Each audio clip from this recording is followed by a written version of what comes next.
Scottish author and clergyman George MacDonald once observed, "To be trusted is a greater compliment than being loved." I don't know about you, but I agree with that sentiment. Being trustworthy is an essential part of my self concept.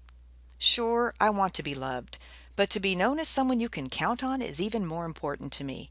And if you think about it, love is built on trust.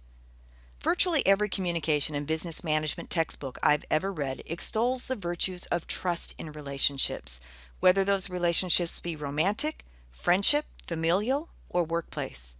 But rarely do they devote more than a couple of paragraphs to the concept. Why? It's likely because trusting and being trustworthy can be hard, and hard to define. That's what this video will focus on, a discussion of what trust is, including the elements of trust, why trust is important, and two different types of trust.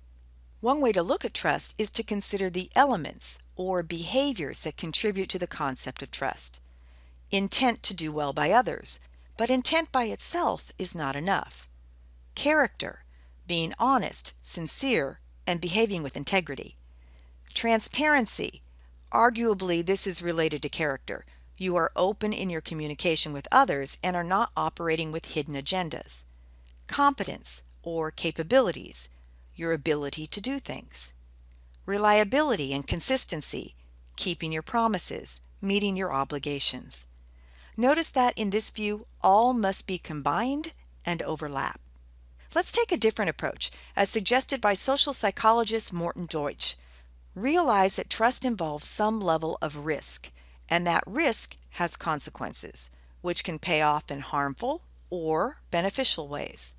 And if we were to diagram this, there is an expectation that there is more to be lost from the harmful consequences than will be gained from the beneficial consequences. You recognize that those consequences, beneficial or harmful, are dependent on the actions of the other person. You will trust when you are confident that the other person will behave so that beneficial consequences result. Let's consider a few examples. Many parents, myself included, went through agonizing times when their children learned to drive. Even now, just thinking about it causes my heart to race. But having another driver in the house definitely has major benefits. However, the scary thoughts of accidents often push those benefits to the side. Much more to be lost if these harmful consequences were to come to pass than would be gained by the benefits. So we do what we can do to increase our confidence that will allow us to trust that the new driver will behave in a way that will result in those positive consequences. Another example, say you were thinking about disclosing something personal to a friend. This self-disclosure could have the benefit of deepening your friendship, but you are also running a risk of being ridiculed or having that information used against you in the future.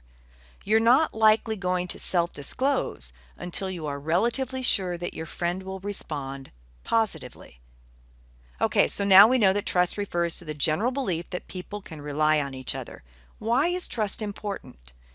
On an interpersonal level, we need to feel physically and emotionally safe.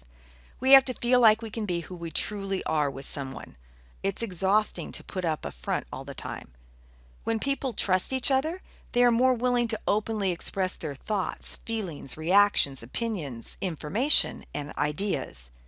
When trust level is low, people tend to be evasive, dishonest, and inconsiderate in their communication. On a task-related level, we have to be able to count on others to survive. In a group situation, the more people can trust each other, the more effectively they will work together. By trusting others, we can share resources, we can divide up the work, and we can give and accept help. In general, by trusting each other, we are able to accomplish mutual goals. We can help each other. That leads us quite nicely into the two different types of trust: interpersonal trust and task-related trust. Interpersonal trust is the belief that the other will not do anything to harm your interests or welfare. That means keeping your confidences and being committed to the relationship. Task-related trust is the belief in someone's ability to do what needs to be done and that they will do it, or what I'll call follow-through. Both types of trust are evident in your various relationships, and it's not always a black and white assessment. Let me use my husband as an example. I trust him on most things, but maybe not everything. and there are degrees as well. I know he has my best interests at heart. So there is interpersonal trust. Does that mean he won't occasionally let something slip that we discussed in private? And while I know that he has the ability and the willingness to take our children to their doctor's appointments, I also know that he can lack follow through at times. Consider your working relationships. Do you trust that your coworkers will show up when they are scheduled, that they have the ability and skills to do what needs to be done, and that they will actually do it by the deadline? That would be task-related trust. But you often engage in small talk and sometimes large talk with your coworkers.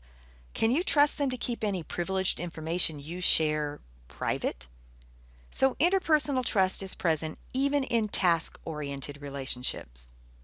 If your question now is, how can I increase the likelihood that others find me trustworthy? That's a question for another video.